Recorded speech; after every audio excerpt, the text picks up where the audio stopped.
souvenez que le frère a dit quelque chose là, avant qu'on participe à la scène. Il a parlé de quoi? Il a parlé du pain de vie. On est d'accord avec la parole de Dieu qui dit que Jésus est le pain de vie. Il est le vrai pain descendu du ciel. Vous aimez le pain? Une bonne baguette, là, bien réussie. Tu sais qu'on a du mal d'en trouver aujourd'hui. Hein? Souvent, on est déçus. Et en fin de compte, vous achetez une baguette, mangez-la tout de suite. Parce que si vous attendez, elle va soit ramollir à fond, soit durcir à fond. Et souvent, on est déçus. Personne ne fait du pain ici. Parce que, ah bon, j'aurais dit, votre pain, il est bon. Pour ne pas avoir d'ennui. Moi, j'aime bien le pain. C'est un peu l'aliment qui me manque le plus dans l'émission. Puis je ne peux pas en mettre dans ma valise. Ça ne servirait pas à grand-chose. Donc, je vais vous parler un peu du pain. Vous êtes d'accord? Bon appétit. Allez, on va lire dans la Bible, oui. Dans 2 Corinthiens, chapitre 9, il y a tellement de versets qui parlent du pain dans la Bible. 2 Corinthiens 9.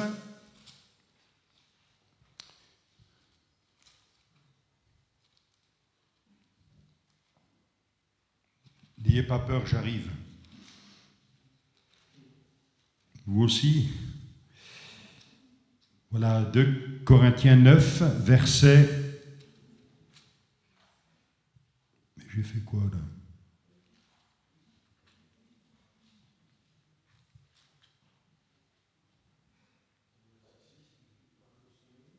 Non, alors c'est un Corinthien, non?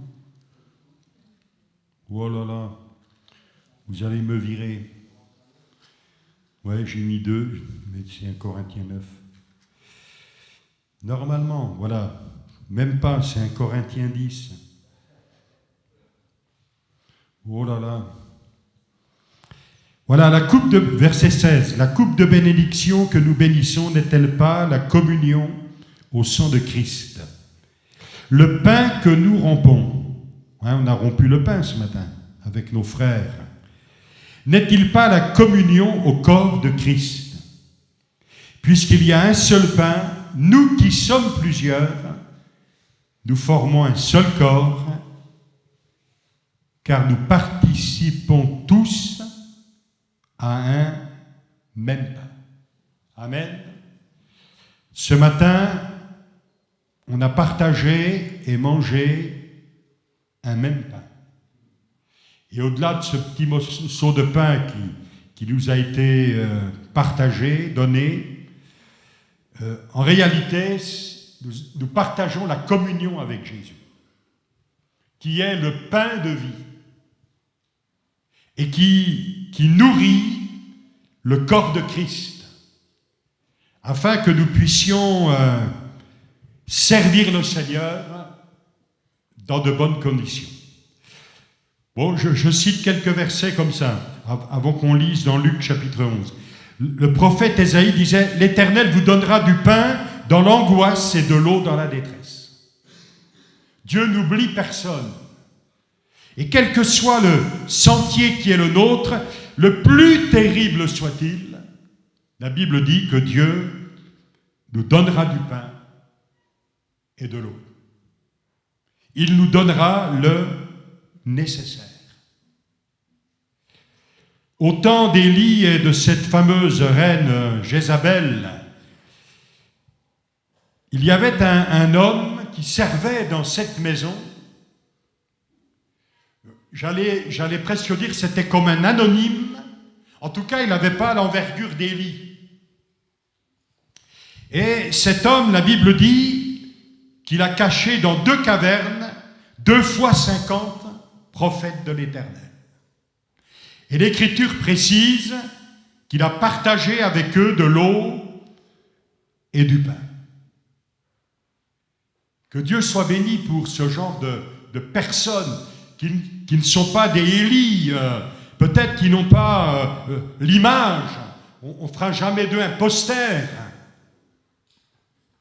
mais qui sont capables de cacher les prophètes de l'Éternel, qui sont capables dans les moments cruciaux, dans des moments de détresse, dans des moments où l'Église est en danger, où les chrétiens sont en danger, qui sont capables de se donner pour les autres.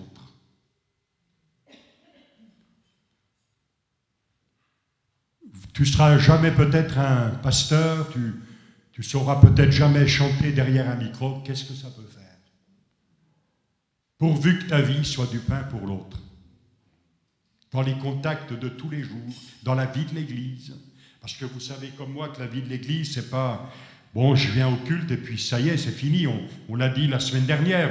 On est tous à plein temps dans le royaume de Dieu. Et le royaume de Dieu, c'est pas... je passe 2 heures au culte, c'est terminé. Le royaume de Dieu, c'est 24 heures sur 24. Tous les jours. C'est pas seulement le pasteur que je vais appeler pour qu'il fasse ceci ou cela. La Bible dit ce que ta main trouve à faire, fais-le. Donc Abias, alors qu'il était dans serviteur auprès de Jézabel, ça ne devait pas être simple d'être chrétien en ce temps-là avec une femme comme ça. Mais dans un moment tragique, le gars, il a fait sa part. Que Dieu soit béni pour ces gens-là. Merci à toutes celles, à tous ceux qui sont des gens qui, souvent dans l'ombre, anonymement, sont là, parce que s'ils n'étaient pas là, ça marcherait tellement moins bien. Puis elle se leva, elle et ses belles-filles, afin de quitter le pays de Moab, car elle avait appris au pays de Moab que l'Éternel avait visité son peuple et lui avait donné du pain. Bienvenue à ceux qui reviennent. Amen. Dans la repentance, qui reviennent un peu la tête basse et qui disent il n'y a plus rien dans mes mains, je suis vide. Mais qui reviennent. Nous, on veut que les portes de nos églises soient ouvertes. Non pas pour des fanfarons, non pas pour des gens qui ne font que des allers-retours, mais des gens qui reviennent, comme c'est écrit dans la Bible, profondément vers le Seigneur. Et je pense qu'à Troyes, comme à Nancy, comme partout, on a tous des sujets de prière pour des gens qui ne sont plus là au milieu de nous.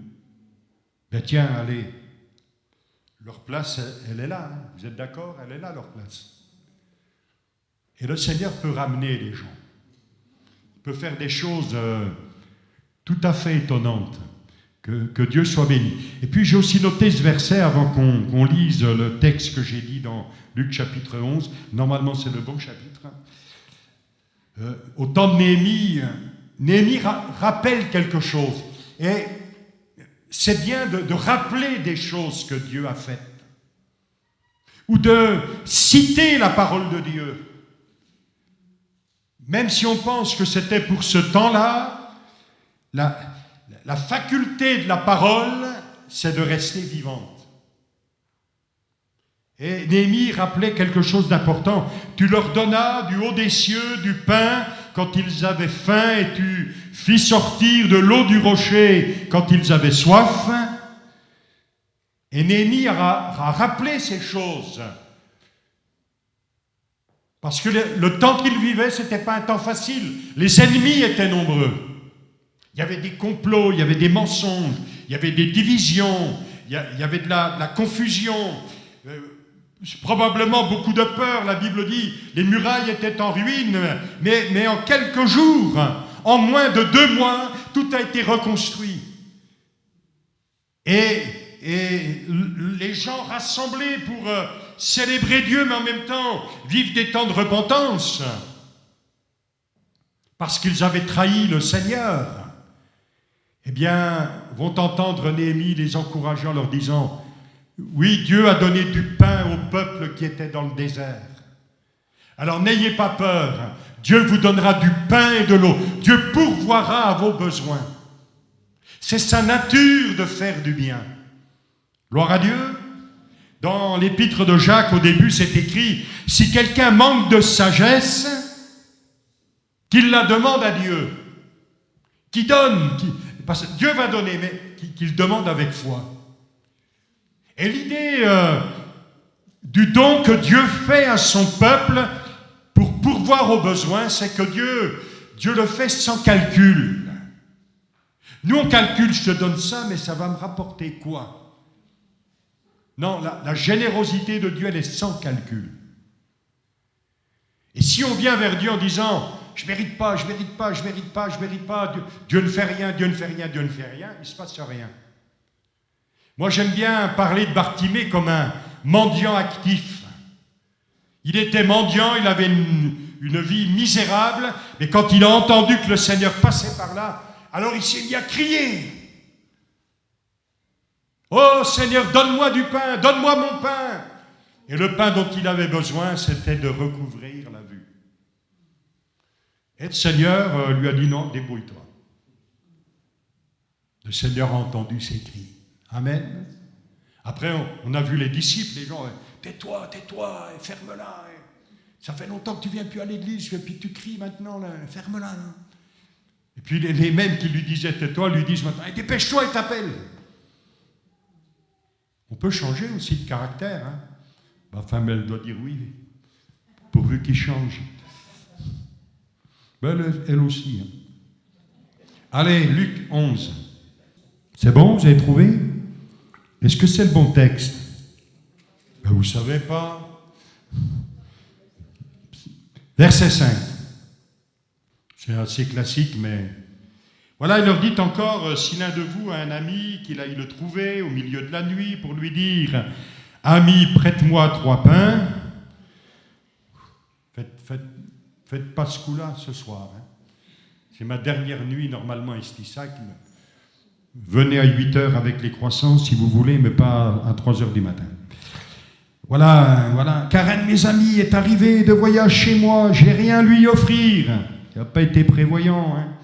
Et si, de l'intérieur de sa maison, cet ami répond « Ne m'importune pas, la porte est déjà fermée. Mes enfants et moi, nous sommes au lit, je ne puis me lever pour te donner des pains. » Je vous le dis, même s'il ne se levait pas pour lui donner, parce qu'il est son ami, il se lèverait à cause de son importunité et lui donnerait tout ce dont il a besoin. Et sûrement rapidement pour qu'enfin, il retourne se coucher. Et puis le Seigneur dit, et moi, comment ça marche avec le Seigneur? Je vous dis, demandez, et l'on vous donnera.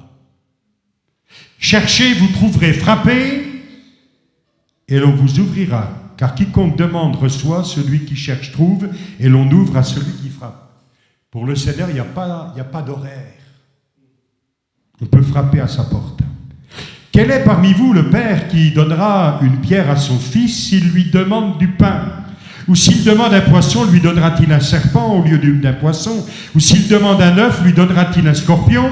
Si donc, là c'est embêtant, mais bon, c'est écrit, hein, méchants comme nous le sommes, c'est écrit comme vous l'êtes, mais je m'inclurai avec vous, hein. Nous savons donner de bonnes choses à nos enfants, à combien plus forte raison le Père Céleste donnera-t-il le Saint-Esprit à ceux qui le lui demandent. Qui le demandent. Gloire à Dieu. On est dans la dispensation du Saint-Esprit. Et la Bible dit que le Saint-Esprit, son ministère, qui œuvre en nous, est aussi de prendre de ce qui est de Jésus pour nous le communiquer. Vous êtes d'accord avec ça? Le Saint-Esprit est à l'œuvre dans nos églises, il est à l'œuvre quand nous prions, il est à l'œuvre quand nous chantons, nous louons, il est à l'œuvre dans nos difficultés, il est capable de prendre de ce qui vient de Jésus pour nous le communiquer. Il est question dans la Bible du secours opportun de Dieu. Je veux dire, quel encouragement là. Si quelqu'un nous embête, on va quand même le bénir parce que... pourvu qu'il s'en aille. Des fois, il y a des gens qui nous cassent la tête quand même. Hein. Faut le reconnaître. Hein. Non? Pas chez les Troyens. Vous êtes à quel niveau du ciel déjà? Non, soyons honnêtes. Des fois, il y a des gens qui nous cassent la tête. Alors, comme on est chrétien ou comme on est pasteur, Ben, vite, on va lui donner ce qu'il veut, enfin un peu de ce qu'il veut. Comme ça, il sera heureux, et moi, je serai tranquille. C'est pas toujours comme ça. Des fois, on est au milieu de nos nuits, nous aussi. Et puis, quand on est là dans la nuit et qu'on voudrait trouver un peu de repos et qu'il faut se lever pour donner, c'est pas facile, c'est pas simple. Et le Seigneur dit, le Père Céleste, il est tellement différent. On peut frapper, on peut chercher et on peut recevoir. Que Dieu soit béni. À toute heure de la journée. À toute heure de la journée. Alors quelques pains, là ça je passe rapidement parce que vous pouvez le méditer, je cite simplement. Parce que la Bible parle de plusieurs pains.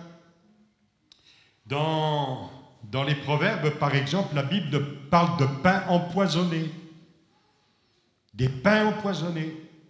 Ça nous appelle à la vigilance et à ne pas avaler n'importe quoi. Aujourd'hui, circulent toutes sortes de pensées, d'idées, de théories, d'espèces de doctrines qui, en réalité, sont des pains empoisonnés. Et nous avons besoin d'être vigilants et de ne pas avaler n'importe quoi. Qui peut nous sembler un peu comme de l'huile, comme quelque chose de bon. Mais le livre des Proverbes nous dit que ça peut se transformer en gravier dans la bouche. Qui veut qui veut un peu de gravier dans la bouche? Il y en a à la sortie, là, on peut en trouver par là, non? Oh, c'est comme la tarte au concombre, hein, c'est pas bon. Hein. C'est pas bon. N'entre pas dans le sentier des méchants, t'avance pas dans la voie de l'homme mauvais, évite-la, n'y passe pas, détourne-t'en et passe outre, car il ne dormirait pas, s'il n'avait fait le mal, il serait privé de sommeil, s'il n'avait fait trébucher personne, car ils se nourrissent du pain de méchanceté. Il y a beaucoup de pain de méchanceté dans le monde. Hein. On ne vit pas dans un monde tranquille. Hein. Dans le psaume 1er, heureux l'homme qui ne marche pas dans le conseil des méchants, qui ne s'arrête pas sur la voie des pécheurs, qui ne s'assied pas en compagnie des moqueurs, mais qui trouve son plaisir dans la loi de l'Éternel, qui la médite jour et nuit. Vous voyez, il y a des pains empoisonnés, des pains de méchanceté, mais si on s'attache au Seigneur, il nous donnera le bon pain, le vrai pain, qui va nous nourrir et nous satisfaire. Dans le livre des Proverbes, toujours chapitre 9, il est question de cette femme qui attire à elle les idiots, c'est écrit dans la Bible, les stupides, qui passent par là. Bon, leur chemin était droit, mais voilà qu'ils entendent une voix, un message, cette femme qui crie bruyamment, dit la Bible. Et en plus, elle est sur les hauteurs de la ville. Je veux dire, sa voix, ça porte. Et puis certains se laissent séduire. Et la Bible dit qu'ils commencent à se nourrir du pain du mystère. Le pain du mystère. Des fois, on est attiré par le mystérieux. Parce que des gens nous appâtent, nous parlent, et disent, oh, tu devrais croire ça, tu devrais pratiquer ça, tu devrais aller là, tu devrais... Waouh! Le pain du mystère. Mais la Bible dit, oui, que ce pain du mystère va devenir dans notre vie un pain empoisonné.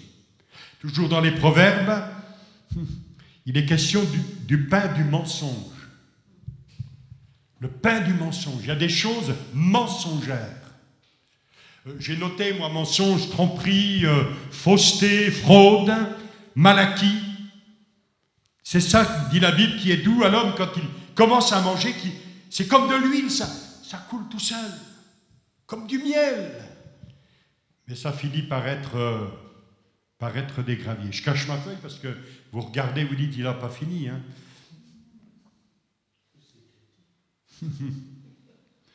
Proverbe 31, elle surveille la marche de sa maison. Elle ne mange pas le pain de paresse. Gloire à Dieu. Hein. L'oisiveté, les mains croisées, inactives, manger paresseusement. son pain. Ça veut dire, moi, je dîne, je mange, je prends le pain, mais je fais rien. Je fais rien. C'est trop fatigant. Puis j'ai bien le temps. Demain je ferai. Demain, beaucoup de nos occasions d'aujourd'hui sont terminées. Soit de parler, soit de témoigner, soit de faire du bien. Seigneur, garde-nous de ces pains, là je passe rapidement, qui ne sont pas bons. Et puis il y a les pains que la vie nous donne. Et ces pains-là, eh bien, ils arrivent obligatoirement sur la table et on est obligé d'y goûter. La Bible parle du pain d'affliction et de douleur. Dans le livre d'Osée le prophète, il parle, lui, du pain de deuil. Et qu'on le veuille ou non, les chrétiens, les familles, des églises passent à l'occasion par ce dîner qui nous fait du mal. Pain de deuil. J'ai envie de dire, la mort, c'est la vie. C'est comme ça, on n'y échappe pas. On ne comprend pas tout. Pourquoi lui, il est parti, pas elle? Des fois, quelqu'un, si jeune, des fois un accident, on ne comprend pas. Et là, on avale le pain du deuil. Et on ne peut pas faire autrement. Et là encore, il faut se tourner vers le vrai pain de vie, vers le soutien que le Seigneur apporte, la consolation qu'il donne à ceux qui passent par des chemins difficiles. Mais c'est l'occasion de réformer nos vies, c'est l'occasion de réfléchir, c'est l'occasion de voir la bonté de Dieu, la grâce du Seigneur, ces bontés qui se renouvellent chaque matin. C'est comme du bon pain. Et ça nous aide à traverser des vallées profondes. Quand on est confronté à l'ombre de la mort, eh bien, il y a la fidélité de Dieu qui est notre partage. Alors, mon frère, ma sœur, si quelqu'un passe en ce moment par ce genre de repas et est en train de ruminer ce pain d'affliction, soyez pas découragés. Vous allez finir par bien l'avaler. Il ne vous fera pas mourir. Et vous verrez encore la bonté de Dieu, comme c'est écrit dans sa parole. Et puis, bon, je termine les quelques bons pains quand même que Dieu nous donne. Hein. Le Seigneur nous donne des bons pains. Hein. Voilà, il est rassasié du pain du ciel, hein, je l'ai cité tout à l'heure. Le vrai pain, c'est Jésus. La coupe de bénédiction, on a lu ce texte.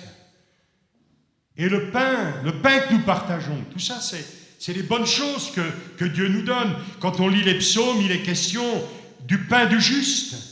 L'Éternel a fermi les pas de l'homme, il prend plaisir à sa voix. S'il tombe, il n'est pas terrassé, car l'Éternel lui prend la main. J'ai été jeune, tiens, voilà, ça me parle, ça. J'ai vieilli, je n'ai point vu le juste abandonné, ni sa postérité mendiant son pain. La Bible dit que le pain qui vient de Dieu soutient le cœur de l'homme. Demandez et l'on vous donnera, etc. Il y a aussi un pain qui vient du Seigneur, qui est le pain de la responsabilité qu'il fait peser dans notre vie.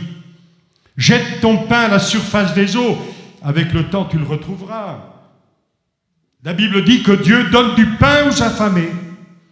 Et c'est écrit dans la Bible de partager son pain avec l'affamé. Je termine avec cette anecdote, je ne sais pas si je l'ai déjà citée ici, parce que le propre de notre cerveau qui vieillit, c'est pas de radoter, mais des fois presque. L'histoire d'un mendiant au Vietnam il y a plusieurs dizaines d'années. Vous savez que le Vietnam, ça a été un terrain de guerre pendant des années. Et puis lui, c'est un homme qui est mendiant, je ne sais pas si c'est dès sa naissance ou quoi, d'autant plus qu'il est aveugle. Mais allez savoir comment cet homme a néanmoins appris à jouer du violon. Un homme qui aime la musique. Et puis tous les jours, eh bien, marié, sa femme l'envoie mendier dans les rues pour quelques pièces qui vont aider le foyer à survivre. Et cet homme a fait ça depuis des années et des années. Et ce soir-là, il rentre peut-être quelques petites pièces dans la poche et il passe par une rue inhabituelle. Pourtant, son parcours d'aveugle, c'est toujours le même. Mais ce soir-là, il passe par ailleurs et il entend de la musique. Et quand il entend cela, il entre. Et c'est une église qui est en train de chanter la gloire de Dieu. Et cet homme qui aime la musique s'assoit et il entend parler au travers des chants. Et puis ensuite, probablement un moment de prédication, il entend parler du Seigneur. Et ce soir-là, cet homme ouvre son cœur, donne sa vie à Jésus. Et en sortant de ce lieu de réunion, il prend une décision, il dit « Jamais plus je ne mendierai mon pain. Jamais plus. C'est terminé d'aller dans la rue. Je crois dans ce Dieu qui est capable non seulement de sauver, mais de pourvoir à mes besoins. » Alors il rentre à la maison, il sert les paroles qu'il a entendues, il partage ça avec sa femme. Elle, pas de problème, elle entend le message de l'Évangile, sauf que le lendemain matin, elle lui dit « Allez, va faire ton boulot, va mendier. » Et lui dit « Non, non, j'ai pris une décision, c'est terminé. Je ne mendierai plus jamais. » Et la femme, elle est un petit peu désarçonnée, elle n'est pas contente, mais elle respecte son mari, d'autant qu'il va lui raconter que dans la nuit même, il y a des choses étonnantes. Cet homme a un rêve. Et lui qui est aveugle dans la vie, il se voit dans son rêve ou dans son songe. Il se voit en train de faire du pain. Je ne sais pas, il n'y a pas quelqu'un d'aveugle qui pourrait nous dire il s'est vu faire du pain. Wow. Alors il dit à sa femme non, je vais terminer, et puis il lui raconte le rêve. Lui croit que ça vient du Seigneur. Et la femme lui dit mais on va faire du pain avec quoi? Il dit mais il me reste que quelques petites pièces. Alors lui achète de la farine. Elle revient avec un peu de farine, il commence comme il a vu dans son rêve, à fabriquer du pain. C'est devenu le meilleur pain de la région. C'est devenu le meilleur pain du pays.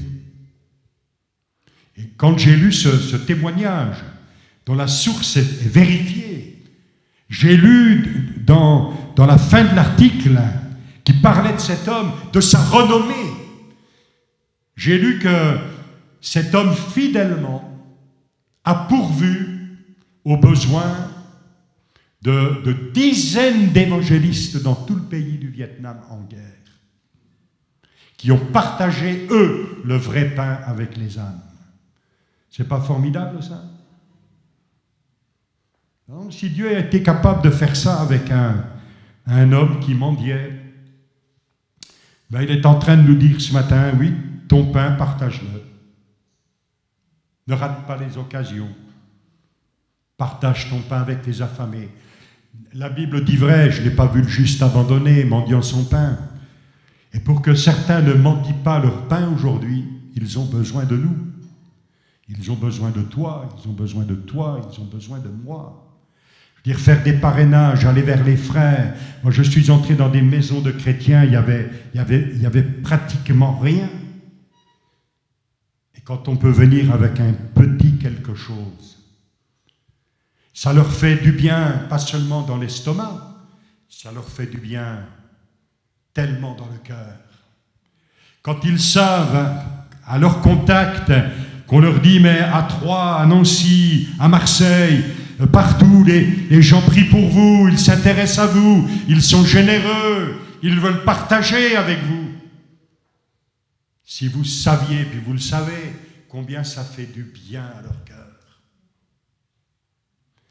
Bon, voilà ce que je voulais un petit peu partager ce matin avec vous. Et chaque fois que vous briserez une baguette chez vous, bien, vous allez bien la couper. Moi, j'ai un genre, il faut couper au couteau. Alors moi, j'arrive chez lui, paf, je fais ça. Pour voir s'il m'aime encore. Non, il m'aime encore. Il a intérêt, sinon je lui reprends ma fille. Voilà. Donc, frères et sœurs, quand vous mangerez votre pain, essayez de penser à ce que la Bible nous enseigne.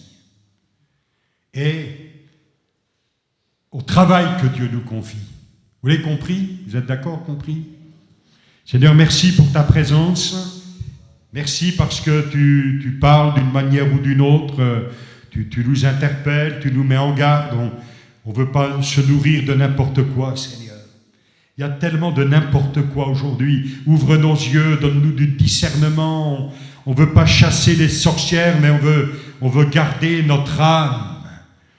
Et Seigneur, l'amener à la ressemblance de Christ. Bénis cette assemblée, bénis mes frères et sœurs, bénis les ministères en place ici, bénis les plus âgés comme le plus petit, Seigneur, qui est là. Bénis les choristes, bénis les musiciens, bénis celui qui a envie de tout lâcher ce matin peut-être et à qui tu parles.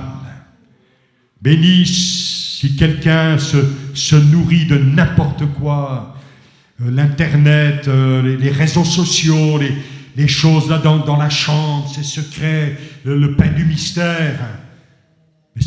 Mais ça pourrit notre cœur et notre vie, Seigneur.